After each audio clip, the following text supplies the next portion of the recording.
All right. Good morning. Happy Friday, everybody. I hope everybody is having a fantastic week.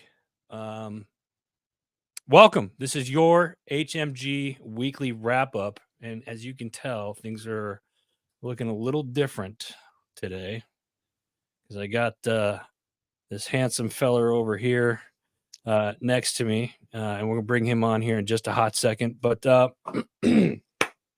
May has been Heroes Month, and this particular weekend is a special one to us. It being Memorial Day weekend and whatnot. And we'll get into that here in a little bit. But we want to thank all of our community heroes. May has been Military Appreciation Month. It has been Nurses Week, Teachers Week, International Firefighters Week. Police Week was last week. This week is EMT week. And then, of course, this coming Monday, we have Memorial Day, and we will be live in D.C. Memorial Day for the parade. Let me rephrase that. We're planning on being live for Memorial Day. So, yes, let me bring on our special guest here. You guys can see the name, those of you that are watching or watch this later on, Mr. Jerry Dugan. Jerry is a fellow Army veteran, a podcaster. He is part of the HMG family, and more importantly, he is a friend. So, Jerry, glad to have you on, and thanks for agreeing to come on this morning with me. Oh, man, Adam, thanks for having me on. And I mean, thankfully, we've got coffee as an invention. So get me fired up in the morning. I love it. I love it. And good morning, Christina, Jeremy. Appreciate you guys jumping on. Thank you very much. Hope you guys are having a good week. Jerry, it's a crazy month. Like I've always said, we here, as you know, HMG, we celebrate community heroes pretty much all the time, but May is what we call Heroes Month. And you heard me brought it up before. It's been Military Appreciation Month, and then all of our community heroes. I was like, man, and I've always said this. I was like, there's 12 months in a year. You think we could probably spread it out just a little bit?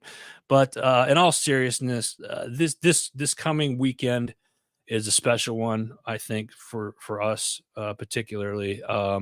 And folks, those of you out there, I'm not talking about this is the weekend where you get a lot of sales or anything like that, although it's, whatever, if that's your thing. But for us, it's Memorial Day weekend. And Jerry, let me ask you this. What is this weekend? What does Memorial Day mean to you? For me, it's really, thinking about the folks that we served alongside who did not get to come home. That's the biggest thing for me. And then of the people who did come home, there are folks who like emotionally and mentally did not make it back. They're still struggling. They've got their fights with PTSD. They've got their fights with just reality in general. And, how do they fit back into the fabric of American society? And so for me, Memorial Day is about taking that pause.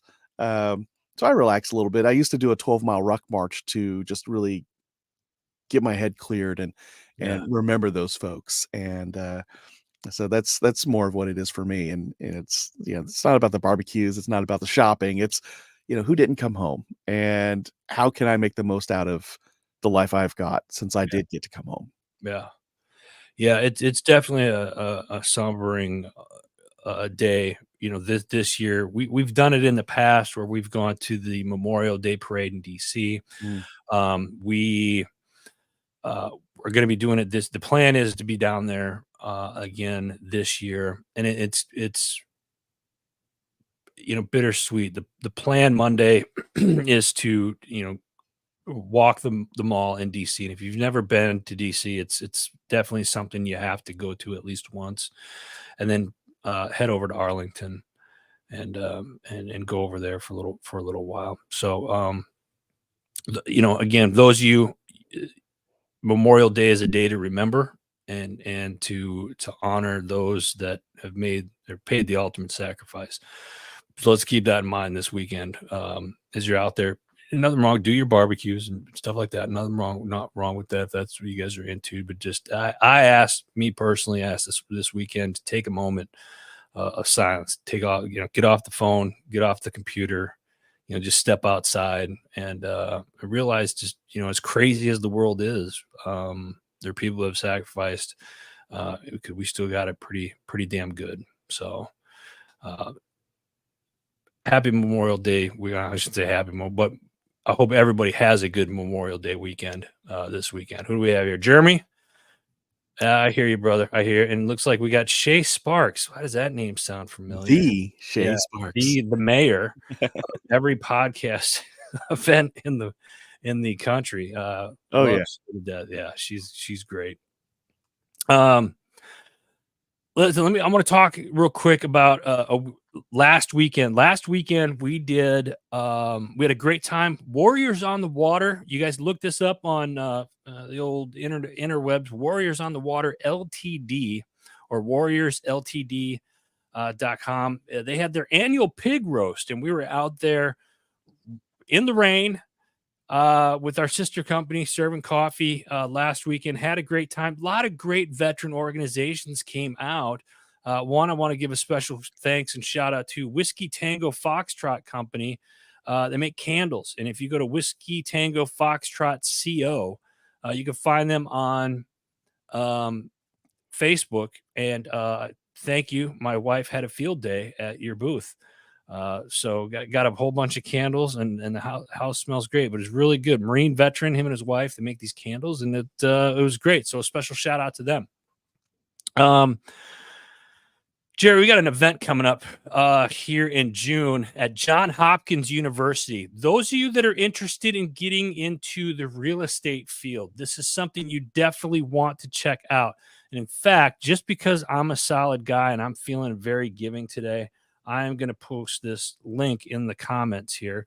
It is the Eventbrite thing. It's like a 2-hour class, but they got 4 or 5 real estate experts in the country that come down, and they're actually really gearing this towards veterans that are transitioning out of the military that want to get into real estate. And I think veterans could be very successful in the real estate business because of all the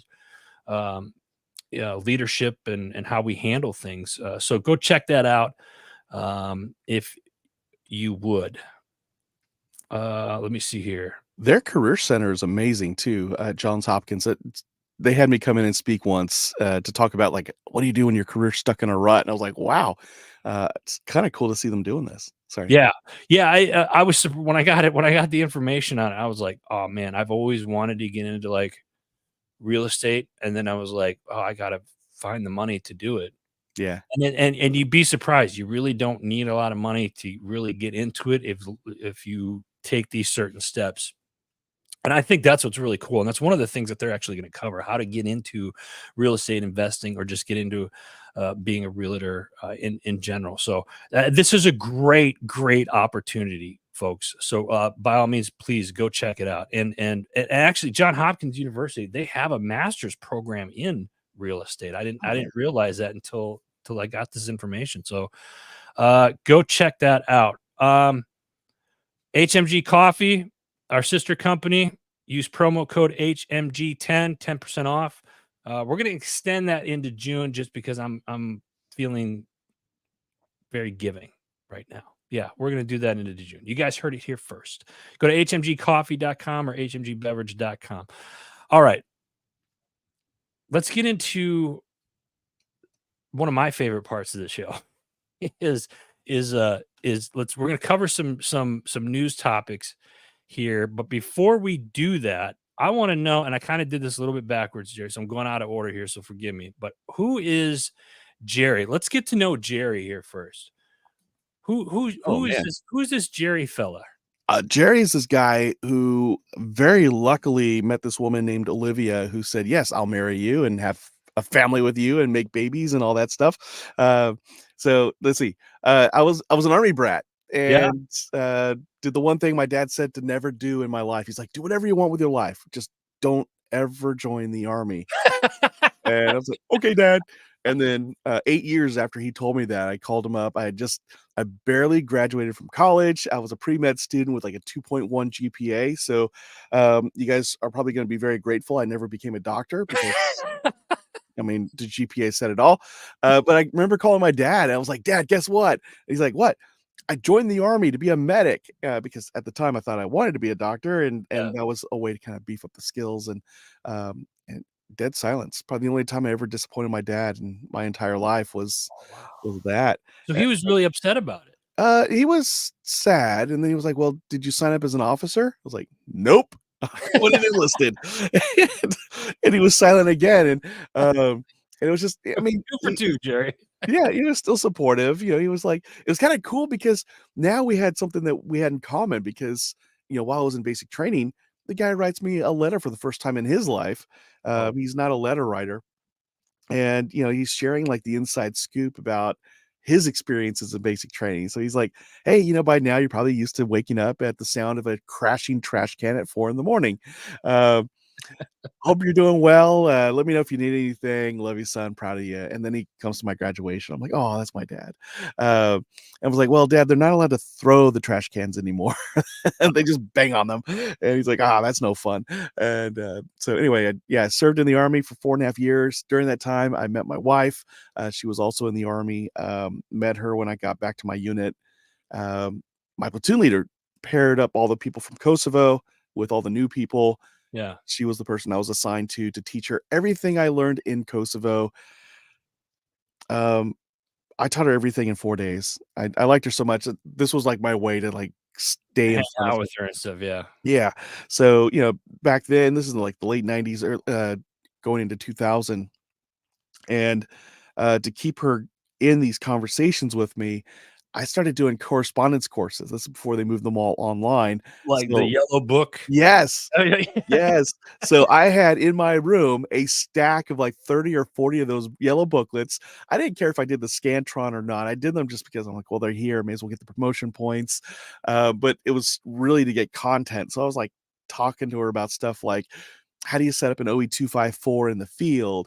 If you need to set up a medevac site, how do you do it with infrared chem lights so you don't get caught by the enemy? And um, took 3 months for me to finally ask her out, and when I did, she was like, "What took you so long?" And I'm like, "What do you mean?" She's like, "I've been dropping hints for 3 months that I like you." And I'm like, Oh, jeez. "Like what?" And she said, "Did you really think I wanted to hear about an OE254 for 2 hours?" I was like, "You were asking questions. You were eating it up, I thought." She goes, "No, I was getting you to keep talking because I like you." I'm like, "Ah." So that was, like, almost 24 years ago, and we're still together. Um, 2 kids, they're grown up, 21, 22. I live in Dallas, Texas. We raised them up. They, uh, they make us proud. They make us look like we did a good job as parents. Nice. So it's a lot just them becoming themselves and doing their own thing. And we're like, "All Right. right, cool." So, there's that. My career kinda went all over the place. I was a medic in the army, then I was a leadership, development consultant most recently, Yeah. leading a team of 4 consultants, and in between, I did everything from real estate sales to, ministry work, and even, training and development in the corporate healthcare space, So so you're a man of many hats. yeah, yeah. Many hats. Tony Abrascato, good friend of mine down in Florida. He's a Marine. We won't hold that against him. But we love you, brother. Appreciate He likes when we talk dirty to him. you. It's a medic trait too, by Yeah, the way. yeah. Gary, what got you into you're a fellow podcast. You got a podcast called Beyond the Rut. Mhm. You find that anywhere you listen to podcasts, folks, and you also find it on Heroes Media Group. What got you into podcasting? The funny thing is I've always had this dream to be a public speaker that would inspire people to live their best life. Yeah. And January 2014, um, I was doing just what most people do after Christmas, and that's, let's go running with these brand new shoes I got for Christmas and justify them. And while I was doing that, I was thinking, okay, I've got this blog, but if I want to be a speaker, I really got to showcase the speaking side of things. So Right. I think what I need is a podcast because and I was listening to podcasts as I was doing this jog, and it kind of hit me like I was listening to a Christian marriage show, and they decided to talk about family and parenting and raising kids. And the thing that stood out to me is that they had brought like their own 7 or 8 year old onto the show, and the questions they were asking the child, it was clear like they were really having to prod and pry the answers that they wanted to hear out of their child, because a child just wanted to play with a microphone Right.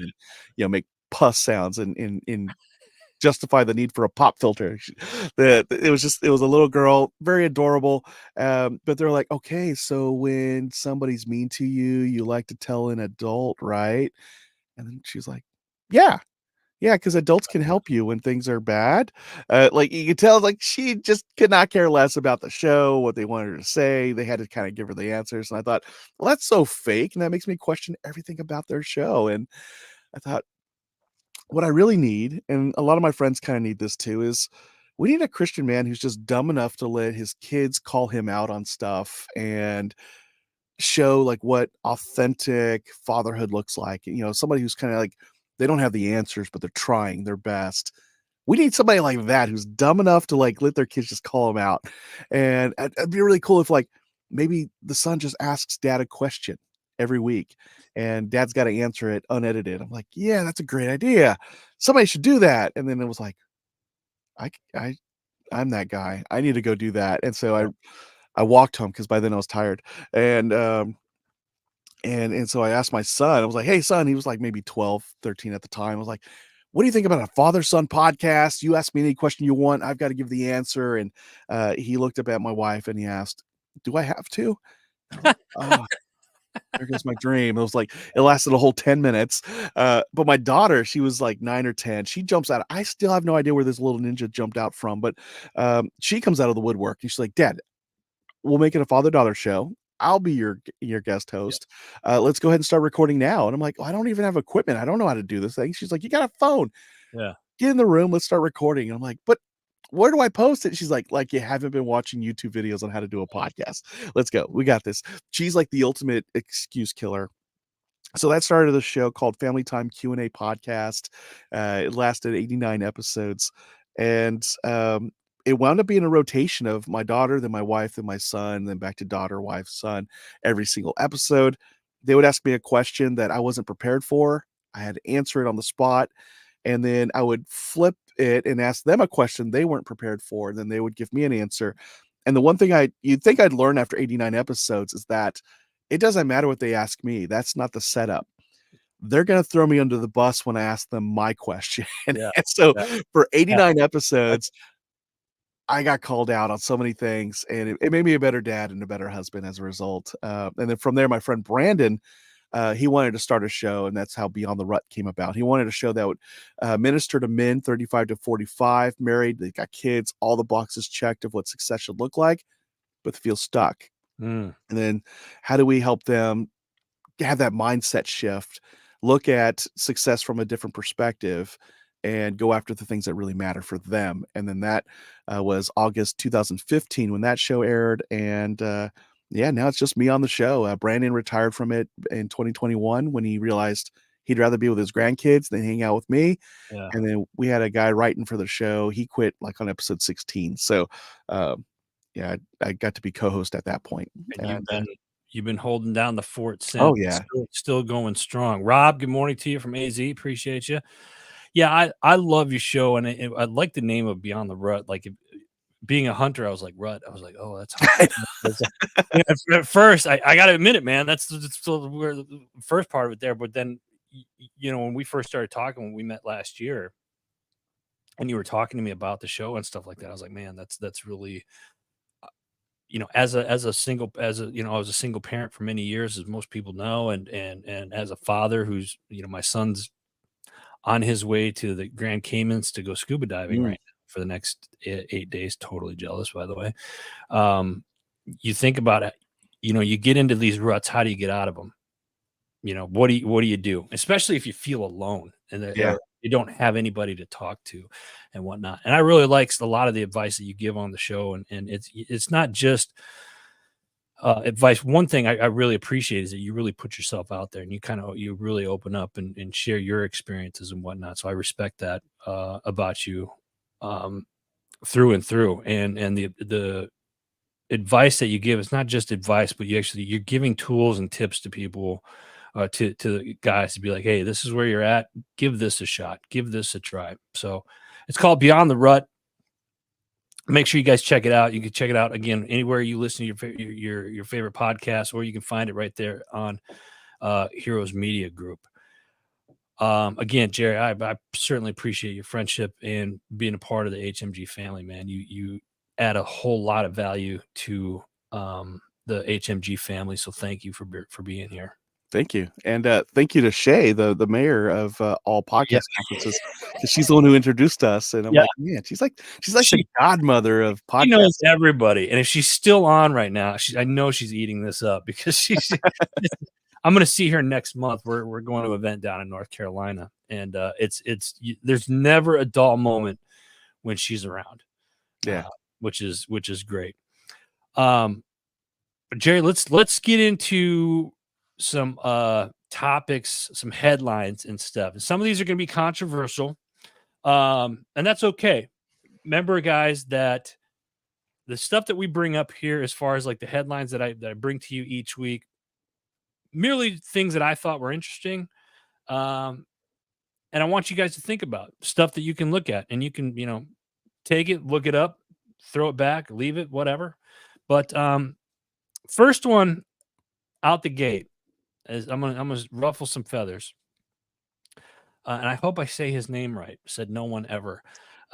Klaus Schwab to transition to a non-executive WEF role. Now, I've practiced the Klaus to really get that phlegm in my mouth to say that. I'm not a fan, folks. Those of you that have watched this show long enough know that I am not a fan of this gentleman or the WEF. But since 2015, the World Economic Forum has been transforming the from conveying platform to a leading global institution for public-private corporation.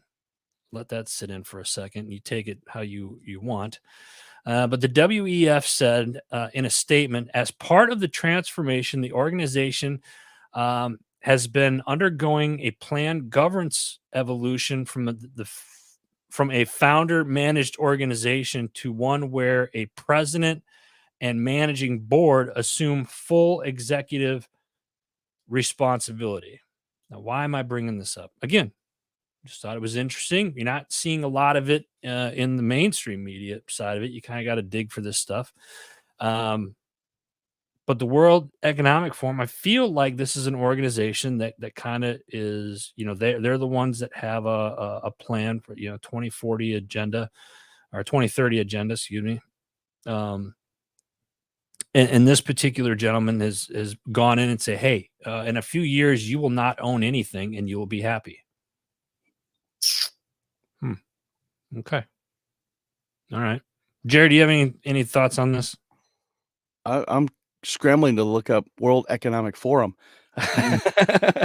So yeah, the World Economic Forum has been around for quite a while, and yeah, and it's one of those organizations where the elites fly to Switzerland in their private jets when they tell everybody, hey, you should watch your carbon footprints and do this, and this. It's funny. Nonetheless, I bring this particular one up because it's a World Economic Forum. If it's being talked about, it's something that we need to pay attention to because there's going to be some changes, I think, coming here in the next 18 months. So pay attention, folks. Yeah. The transition to a president and managing board does show that they're establishing some permanence here. They're putting some systems in place that this thing's going to stick around well after this guy is gone from this earth. Right. So that's one a flag for, I don't know, red or green. That's up to the person listening or watching. But then, I know governments and private industry have always worked together in some way, shape, or form, whether it's fundraising, mustering up weapons to fight a war, and what have you. But it sounds like, it's worth keeping an eye on these guys because they might be determining what the next big lobby is or the next big push at things like the UN. And trying to say this without sounding like a conspiracy theorist. No, but, I mean, it's still worth watching. Yeah, everybody knows. Like, I get on here and there's weeks. I'm sure there's people on here be like, Adam's a conspiracy theorist. You should listen to the show every weekend. And like every week, I might say something that kind of teeters along that. And again, it's not that I'm a conspiracy. First off, everything starts with a theory. Let's be honest, okay? So, and if you look at the last 6-7 years, all the conspiracy theories that people were talking about several years ago are turning out to be true. Don't take my word for it. Look it up. It's all it's all right there. You got to put the pieces of the puzzle together. But nonetheless, check it out, the WEF, and find out what they're doing. Next up, this is an interesting one. Lawmakers move to automate the selective service registration for all men. This was coming. I think I got this out of the Military Defense or military.com, something like that. A new plan from House lawmakers would automatically register men for a potential military draft when they hit the age 18. Now, I remember getting when I turned 18, that was something I had to register for, and that was a lifetime ago. And you did that for to avoid legal consequences connected to failing to file paperwork or on proper time. Language included in the House Armed Service Committee draft of the annual defense authorization bill would mandate the automatic registration of all males ages 18 to 26 living in America in the selective service system. The federal database used the military draft in case of a national emergency. Now, this hasn't been used. The system hasn't been used in over 52 years. But I thought this was kind of interesting, that this is kind of something that they're going back to, because apparently, at least in some of the readings that I did, were that they haven't been pushing this system the last several years, like the last 7 to 10 years. So I think it's interesting. I thought that was something that was always in place. You turn 18, you got to file for this. And I guess my question is, are they going back, or they're starting to push more focus on this because the recruiting numbers the last several years have been down so much? I don't know. Yeah, I can definitely see that. If the enrollment in the military, enlistment in the military, gosh, man, I've been out long enough to forget what the word is. We're getting old, man. Is there a critical mark where it's like, oh, we cannot defend our country at this point because our percentages of enlistment have gone down too low?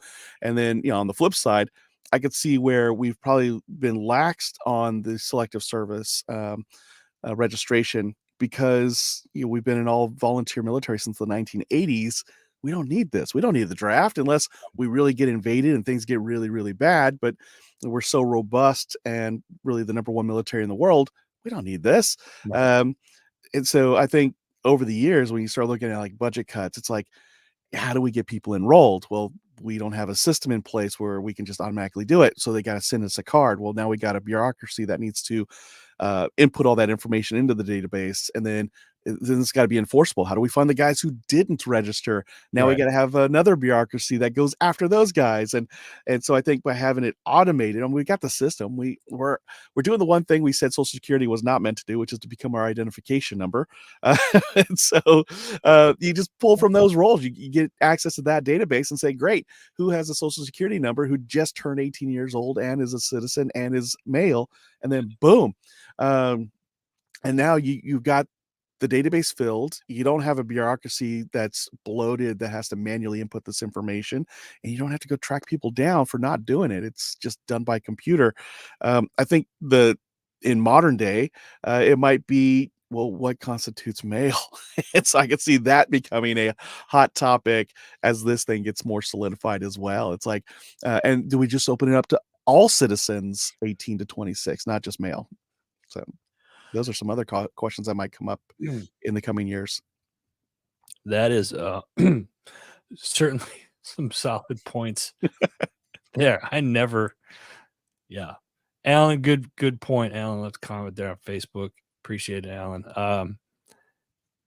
Yeah, there's stuff going on. Jerry, it's not often where I'm at a loss for words. I'm really at a loss for words with that. Sorry. You make a good point, though. I mean, you make a good point. Nowadays it's but here's the other thing. I remember, like, back in our day, and it still happens today. There are countries out there where you're required to be in the military for at least 2 years, 3 years, or whatnot. There's some countries that make you males go into the service for X amount of years before you can go out and do things. And there was a time in my life where I thought that was a great idea. I think we should mirror that here in the United States as well. I don't know if I necessarily feel the same way now about it. I haven't thought much about it, but I think it's interesting nonetheless. Maybe something that needs to be considered. And I like your point as to maybe it's not just males. Maybe it needs to be everybody, right? Females too. I mean, it's some people are going to be like, and here's the thing. I'm just opening this up. I'm not saying this is how I feel necessarily, but some females will be like, oh, well, why do we have to do that X, Y, and Z? Well, you're also the one that's usually the same one screaming, well, how come we don't get this, and this? So it's like, let's make it an even playing field, right? Yeah.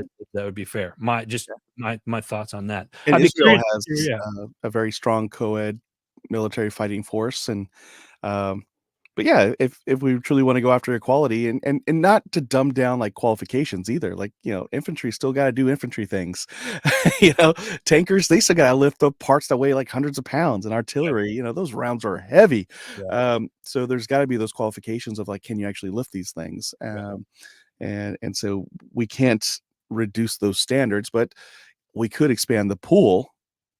Oh, Theoretically. absolutely. Yeah. I mean, here's the thing. There's women out there. I like the Ranger School stuff like that when they went through that. I don't know all the details. I met some of the women that went through it several years ago, and it's like there are women out there that can supersede some of those jobs that men can do. And Yeah. it's not about whether I don't necessarily think it's about the sex. I think it's like, can the person do the job or not? And that's really what I think it really should boil down to. Just my Yeah. 2 cents on that. So, all right, next up, they got a couple more folks. Governors sign a letter opposing the World Health Organization pandemic treaty. Now, if you remember a couple weeks ago, I talked about the World Health Organization, about some of the things that they have coming down the pipeline. Well, it's here. There's been over 24 Republican governors that sent the letter to President Joe Biden opposing the World Health Organization pandemic agreement. Okay. And the leaders argue that the treaty would drastically change a role of the governors in response to their charge as the state health officials. They wrote that the objective of this instrument is to empower the World Health Organization, particularly its uncontrollable director/general, with the authority to restrict the rights of U.S. citizens, including freedoms such as freedoms of speech, privacy, travel, choice of medical care, and informed consent, thus violating the Constitution's core principles. Again, this goes back to kind of the control thing. Now, I take the WHO and the WEF kind of ties together, but the World Health Organization, this is them basically getting into your business. I don't remember. And what's funny is these two organizations, they come together. I don't remember ever voting on putting anybody in charge. Jerry, do you? Not at a global level. I mean, I'm like scanning real quick. What does the agreement even include for the pandemic? Like, what kind of data is So shared? so what's funny is that not funny, ha. This happened because of the last pandemic that we had, Yeah. the COVID one. And I think the COVID one was just a tip of the spear, because now what they're doing, and I didn't bring up this particular one, I will now, but they're saying that the next one is the bird flu X. I think it's called bird flu X. Oh, it's always going to be a bird. No, Yeah. stupid birds. Hey, wait a minute. Alfred Hitchcock was right. Yeah, right. So it's they're telling you who, okay, this is where the conspiracy comes in. They're telling you what the next one is, and they're hiding everything out in plain sight. And everybody's like, oh, that's horrible. I don't think that's going to happen. Blah blah blah blah blah. But the World Health Organization is basically what they're doing is they're saying, okay, this is a pandemic this is something that we're seeing here in China or India or South America, wherever, right? Just pick a spot wherever. We're coming in and we're like, okay, we're going to implement X, Y, and Z for all of these other countries, and we're going to implement it now, like the mask mandates and the travel mandates and certain requirements and restrictions that people can and can't have. I think this is, if this happens, I don't, you can kiss your free all of your freedoms goodbye. You're not going to be able to. They're talking about you're not going to be able to decide where you get your medical care, and then Mm, only certain doctors will be able to prescribe certain things or do something. Because remember, during the last pandemic, they had a issue. They were silencing all the doctors that came out and were speaking against COVID. Remember, yeah. so this is kind of that 2.0. And again, folks, don't take my word for it. Look this stuff up. This is all things that you can find online, and this is the stuff that you got to kind of, put the puzzle pieces together. Oh, there goes the camera again. All right, I knew that was going to happen this week. I was getting nervous that it wasn't going to happen. At least I'm What a consistent. great ad though for Imaging Edge webcam. Right? Yeah, yeah. And if anybody from there is looking to sponsor our show, by all means, reach out and get a hold of us. So that being said, so WHO, World Health Organization, I'd love to hear your guys' thoughts on this, whether you're watching the live or you watch this later on during the rest of the week. So check that out. It's one of those organizations, not a fan. And I have people in the healthcare field, uh, and some of them are not fans of the World Health Organization either. So it's pretty interesting. This is just in. China has surrounded Taiwan. Oh, shoot. I don't have all the details on that. That just popped up. China has surrounded Taiwan. So keep an eye on that, folks. We've been saying that for the last several years. It's going to be interesting. I got a feeling this is going to be an interesting weekend. It's gonna be intense for sure, yeah. I think the Philippines just finished the Balikatan exercises with the US and Yep. Australia and a whole bunch of other people who normally don't play along. They're like, "Hey, Get let's involved. practice." Yeah.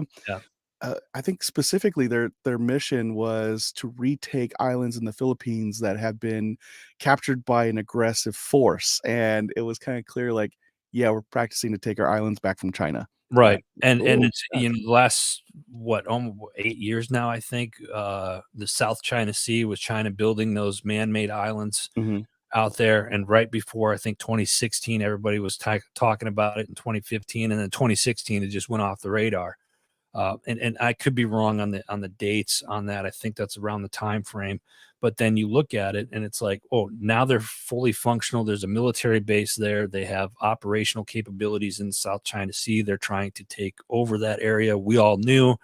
I say we, as in those that have been paying attention to what's going on in the South China Sea, realize that they're stopping the export from that. That's a major trade route in that region. And if China controls that area, then, and we've had trouble with China in the past a couple of years with ships and them intercepting ships and stuff like that. So I think the tensions in the South China Sea are going to be, they've already risen, and I think you're going to see an increase in hostility over the next several months, unfortunately. So that being said, Jerry, let's move on. Last one. I'm really uh, kind of shocked about this one. Student told to edit his patriotic speech, refuses. Student Jimmy Hayward was told by St. Bonaventure Catholic School principal Mary Flock to edit his campaign speak for Commissioner of School Spirit and Patriotism. Okay, wait a minute here. It's in the title. It's so patriotism is in the title. And then the principal says, no, no, no, no. You have to edit your speech. So the student's mom launched a petition to have the principal removed from the school. And the mother, quote, my son Jimmy Hayward decided to run for commissioner of the school spirit and patriotism at his school this year. The principal, Mary Flock, told him he needed to make changes to his speech. She wanted everything in his speech regarding patriotism to be removed, even though patriotism was part of the position Yeah. and the title that he's running for. It's a campaign speech. Right. And Mrs. Flock, the principal of the school, said that if he did not remove all parts of patriotism, he would not be able to read his speech to the rest of the candidates. I didn't, there's more to it. You can look this up. As this happened, it was a California student told to edit patriotic speech. This particular one, I found this on AmericanFaith.com. Good organization, but I think that's troublesome. I think if you're telling kids to edit, or especially in schools, that you need to edit your patriotism. Yeah, Jerry, do you remember as a kid, what was one of the first things you did when class started early in the mornings? Oh, Pledge of Allegiance. Yeah, Yeah. exactly. You would stand up and you would say the Pledge of Allegiance, right? And if you didn't stand up, back in our day, it was chances are you were going to get a ruler, or you were going to get detention or possibly suspended, depending on how many times you were, a shitbag. Excuse my language, but this stuff here really pisses me off when you have teachers and principals that come in and try to do that stuff. I think it's wrong. What are your guys' thoughts? Should the kid take out all this patriotic stuff? Let the kid be patriotic. You know what? I hear stuff like that. I see stuff like this. Gives you a little bit of hope for the future. A little bit of hope for the future. And this is like a lost teachable moment when we just shut it down and not actually foster an environment where debates can happen. I've seen YouTube videos of like a history teacher who led his class in a debate on the merits of and the nuances of the Civil War, and have his class debate each other on that. And uh, it was really neat to see like these folks having a discourse without insulting each other. They're actually able to present facts and perspective and points of view of the sides they were representing. And here, this is a seventh grader who's campaigning Yeah. for a position that they actually have in the school, commissioner of school spirit and patriotism. Yeah. Now, maybe they could have better defined patriotism as, no, it's more school spirit, or remove patriotism from the role if it's more school spirit than that. There's not enough details in the article to say what this was, but man, what a great opportunity for that kid to post his speech public and let everybody else see it and decide for themselves. Like, Yeah. what the heck? And teachable moment for the principal here. Like, if the job is to teach us how to think, not what to think, but how to think and how to speak and how to express ourselves, this is a great way to do it. Like, let Yep. an opponent say, on the contrary, Right. I believe patriotism is this. But And let me ask you this, Jerry.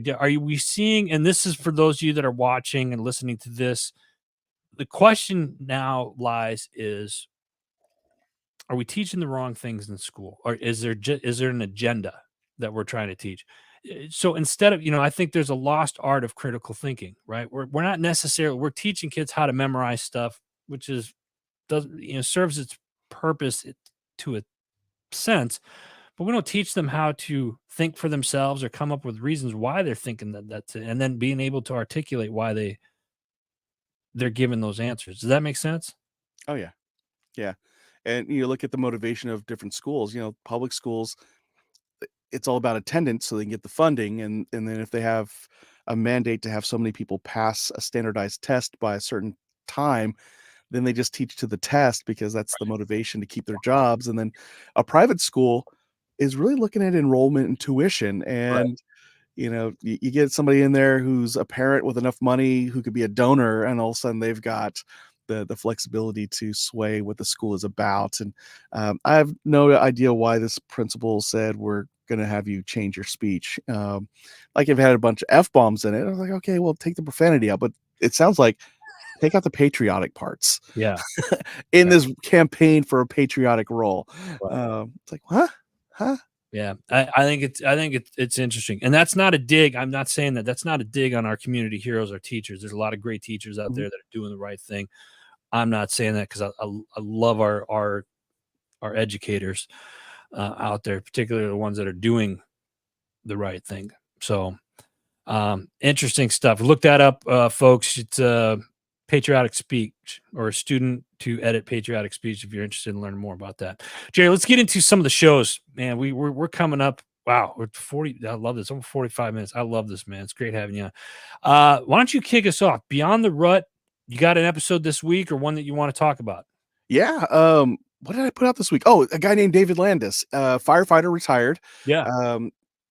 Felt like his life was stuck in a rut in 2008. Just as he was journaling, kind of realized I am stuck. And it was his journaling that allowed him to see that he was stuck, how he was stuck. And then from there, he started using that journal as a tool for like, where did he want his life at this point? And where will it go from here? And what will it look like? What are my goals? And so on. So we talk a lot about how journaling, especially for men, because we don't always journal, how that can help us take our thoughts that are nebulous and intangible. And when you write it down on paper, you've now created something that's tangible that you look at, work with, and create that life worth living. So David Landis is this week's episode, came out on Monday. And then next week I talk with Naomi Hadaway. She's the host of a show called Leaving Well. And we talk about when you decide that it's time to leave your job, what are the criteria to look at? What are the signs? And, when you do decide to leave, how do you leave in such a way that keeps your dignity intact, doesn't kill your career, and leaves your organization on a good footing, so that you leave that door open for after, when the jerk boss is gone, you can also come back. A lot of you need to listen to that one. A lot of you need to listen. My approach to that is walk in, pack your stuff, and drop the mic. It's not a good. Don't take my advice, folks. Like, where are you going? No bills to pay. I'm out. I'm out.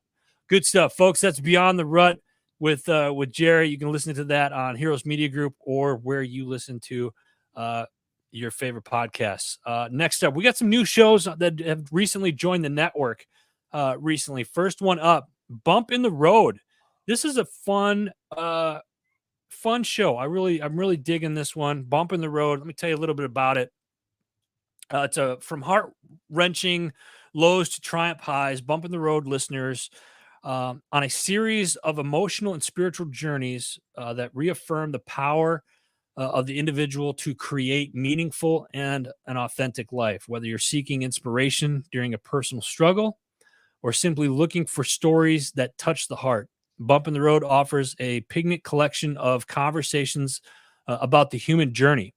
These stories are a reminder that even in the face of adversity, a better, wiser, more meaningful path lies ahead in each of us. This show is now live on Heroes Media Group. Go to heroesmediagroup.com and you can check out all the podcasts over there. Bump in the Road. The host, Pat, she is an amazing woman. Pilot. She does these hang gliders and stuff, and it was really, really cool chatting with her. And we're glad that and happy to have her part of the HMG family. Next up, another new show as of recently is The Professional Rule Breaker with our friend Kathy. Kathy has been great to work with the last few weeks. This is a really, really fun show as well. This week, actually yesterday, are you going to see AI as the opportunity for you to grow with it, or is it going to treat you like you should ignore it at the risk of getting left behind? Ever feel stuck in your business? Oh, no, I do. Do you ever remember the dream that you had before life got in the way? This week, she's diving into making those dreams a reality with special guest Philip Blanket from Dream Business Makeover.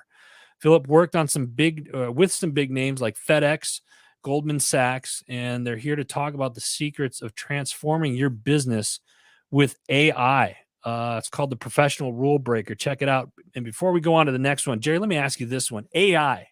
What is your thoughts on AI? Oh man, it's going to take over the world and kill us all. No, I'm kidding. I might have watched Terminator one time too many. I think if harnessed well, it's going to be a very powerful tool. It's already been around because a lot of big data, like used by Netflix and Amazon and FedEx. All these places already use AI and big data to predict, what are we going to need? What do we want? How are we going to make decisions? I think now the biggest iteration we're seeing is that capability is now being put in the hands of all of us. Right. So it kind of forces all of us to learn more about it and Right. its capabilities, and how do we discern between that was human created versus that was AI created. And a lot of things are going to be, at least in the creative space, a blend of both. And then so it could be a helpful tool. Oh And yeah. then of course, I think it's a great tool in moderation, right? Too yeah, much of a good thing isn't good anymore, right? It turns bad. I think, and I've talked about this in last shows. A couple weeks ago, we had Ryan Williams Sr. on from the other side of the firewall. Was talking a little bit about AI as well. And, when AI first came out, it was like, oh, we're, iRobot, and all these other things start coming to mind, like, oh, robots are going to take over and they're taking jobs, and it's like, yeah, they're taking jobs, but there's a lot of other jobs that are open that people could do. yeah, And if you look at AI as a whole, it's still based off of, somebody had to build it, so it's pulling from information that we as people have continually uplinked stuff too. So it's going to be interesting nonetheless. But again, it's called Professional Rule Breaker. Check it out. Next up, we got the Senior Living Guide. .com. This is another newer show that we have on the network here. Dr. Klavansky, author of Dementia Prevention. This is important. And it looks like my screen is doing it again. I love this when my camera does this because it's so hot up in here.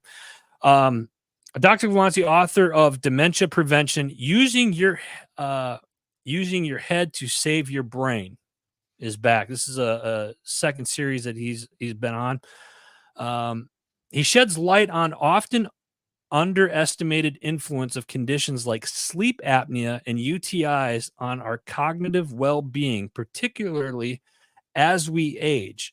Discover how early recognition and management of these health concerns can play a pivotal role in safeguarding against dementia. This was a very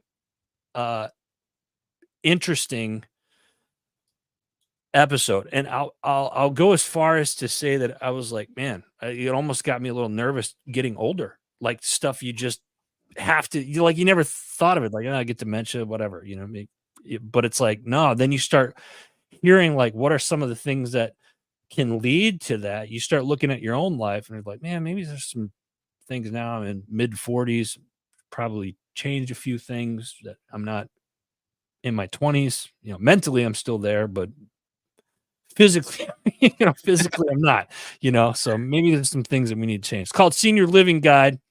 Go to seniorlivingguide.com. You can check that out. What do we got next here? Next up, I've totally forgot I'm supposed to be doing this too. Next up, we got your 6 at 6 with the People's Patriot Project. Great nonprofit organization. They do a show. We got your 6 at 6 every Sunday night, 6 p.m. Central Standard Time. They're on the old social media doing their live shows. They do a couple of shows during the week. They got another one called We P3 Radio. It's always a tongue twister for me, but with musicians and artists and stuff like that. And then they do a weekly debrief, they call it, on Monday night. So go check that out. We got your 6 at 6. It's like a round table. They got a ton of guests that come on, musicians and other veterans. It's a great show. 6 o'clock Central Standard Time. Check it out. Next up, we got the Arms Room Show, the OG show of the HMG platform. This week, they're discussing vehicle emergency readiness and what tools you need to keep with you in your vehicle. This is a show that I encourage everyone to listen to. This is especially when they talk about this particular topic. They've talked about this topic in the past. They always update stuff when they cover this topic. And this week is no different. This is they're the reason why I started carrying like a to-go bag and having tools and making sure you have everything you need in your vehicle for emergency situations. This is one of those episodes that it's going to be beneficial. It's not something that people were like, oh, it's no big deal. I'll call roadside.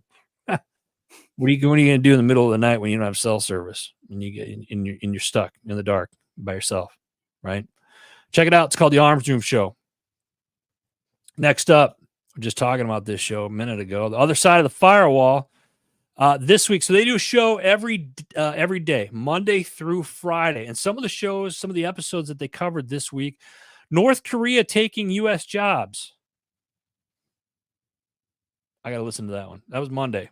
Tuesday, they're talking about FBI takes down breach forums. Shocker. Wednesday was what are we compassion-oriented social media scams? What are compassion-oriented social media scams? That's definitely something everybody should probably listen to. Then they do a chat GPT, friend or foe. Interesting. And then they do their weekly rundown that came out early this morning. It's called The Other Side of the Firewall. These are great episodes. They're very consumable, about 12 to 20 minutes long. Go check them out. What do we got next, Jerry? What do we got next here? We got Every Man's Odyssey. Oh, yeah. I don't Yeah. know what's the event, but anyway. Hello. Oh, yeah. Next up, yeah. Every Man's Odyssey. I love this guy, Cole. This episode, they're exploring the concept of love and its definition. He shares his personal experience of praying and hearing God say, I love you, and which leads to a deeper and more meaningful love. He highlights the importance of sacrificial love and mentions the 5 love languages. Cole encourages listeners to understand how they give and receive love, to strive for genuine sacrificial love in their relationships and what that means. Pretty cool episode. Every Man's Odyssey. Check it out. We're going to do an honorable mention to Shay Sparks on here. She's got some new season coming out in June. Nice. Stay tuned for that. Next up, we got the Misfit Nation podcast. It's another great one. They do several shows during the week, about 3 shows a week.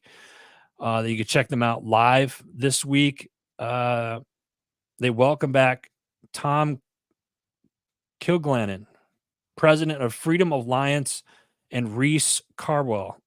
She's a Gold Star daughter and rising senior at the University of Mississippi.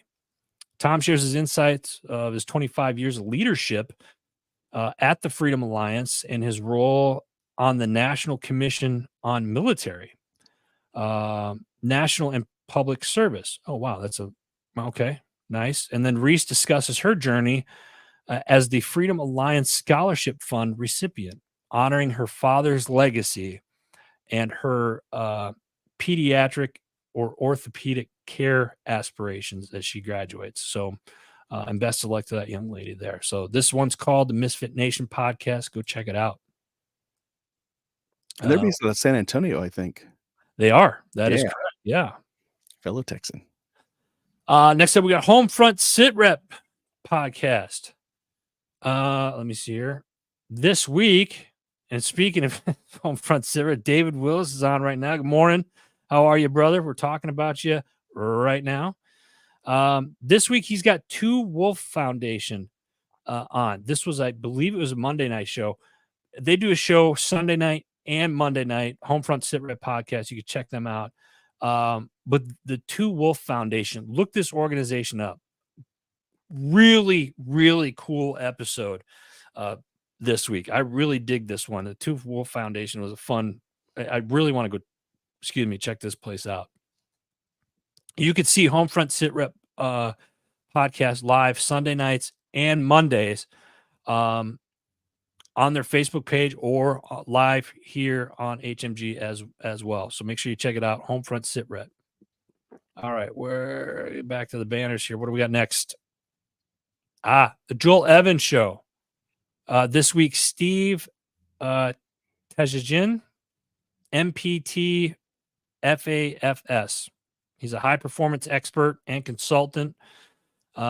He shares his journey from the world of sports to working with leadership and executive teams, talking about How to bring the best out of your team by understanding individual needs and creating a culture that opens trust. So that's Joel Evans' show this week. Good show. Good show. Joel does a. I'm going to sidebar about Joel real quick because Joel was a former community hero. He was part of the Oakland PD back in the day, and he's got a group for first responders for a men's group as well. So I highly encourage you go check out Joel Evans. Really solid dude. Speaking of Oakland PD, my dad once freaked out the police department there returning some training C4. He was an MP. Walked in, he's like, "Hey, I'm looking for so and so." "Yeah, what do you got?" And then my dad just throws a briefcase up on the counter, opens it up, and all you see are bricks of C4. And one of the detectives walked in. He's like, "Hey, what's going on?" "I'm going on break," and he just walked out. And like a third of the cops in the room like went to their sidearms. I'm like, "Oh, this is how we die." And I just ducked down. I'm like, I was like 12 years old at the time. I'm like, this is it. This is how my dad gets us all killed because he thinks he's with his military buddies, and no, he's in Oakland PD with a briefcase with C4 in it, and he did some quick talking. This is not going to end well. Yeah. And speaking of PDs, Super Dave, the Hero Academy, that's up next. This week he's got Chris Davis. Chris shares his journey from a retired police officer to an executive protection specialist. Talked about upon retiring, he discovered his passion for security, transitioning seamlessly into a new role that leveraged his extensive law enforcement experience. He emphasized the opportunities often arise unexpectedly, like bringing in C4 into a precinct, to returning it, I guess, and being ready to seize them that can lead to fulfilling and an exciting post-retirement career. It's pretty cool. Being in law enforcement, you retire and then finding a purpose after that. And that's what it's about, too. Same thing with our military brothers and sisters, right? It's called the Hero Academy with Super Dave. Go check it out. Next up, we got Label Free Podcast. Yeah, I love it. I love it. This week, Craig Andrews, Marine veteran turned electrical engineer, mobile phone designer, marketer, and multi-best-selling author, shares his journey from designing mobile phones to marketing semiconductors and his experience of being in a coma for 6 weeks. He discusses the importance of creativity and marketing and the impact of tight constraints on problem solving. Also talks about his best-selling book, Hope That Won't Die, co-authored by his wife, sharing lessons learned from his near-death experience. I'm telling you, Jerry, this episode was just like, holy cow. Like, wow. Great episode. Great episode. Label-free podcast. All right. I see here. What do we got? Josh, appreciate you jumping on. Thank you. Next up, we got Because Bikers Matter podcast. This week, Vegas welcomes Luke Pennington back to the show. He's executive director and the founder of Ride Jenny Ride Foundation. Luke talks about the success of a recent Ride Jenny Ride event that they did. They saw over 545 motorcycles and over 1,100 participants in this. They highlight the coordination with law enforcement to ensure this a safe, smooth ride. And they also talk about fundraising efforts, live auction, raffles, and donations from this event. Really cool event. I dig this in one of the years. It's on my bucket list to go check out one of these events one year. So Because Bikers Matter podcast, check it out. Next up, Environmentally Speaking. This week, this show is based up in Rhode Island, Massachusetts area. And this week, they're diving in on some significant and groundbreaking changes in Rhode Island's use of zoning laws. And this, I've always said that even though you're watching it here and the show is based up there, a lot of this stuff can tie into anywhere you live, the topics that they discuss. This week, they're talking about legislative changes that impact on affordable housing and how new unified development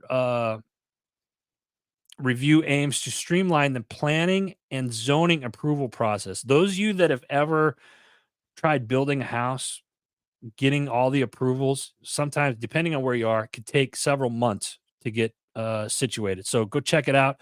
They talk about that. Plus, they talk about a specialized land use court replacing the state housing appeals board. Interesting, and you learned a lot from it. It's called Environmentally Speaking.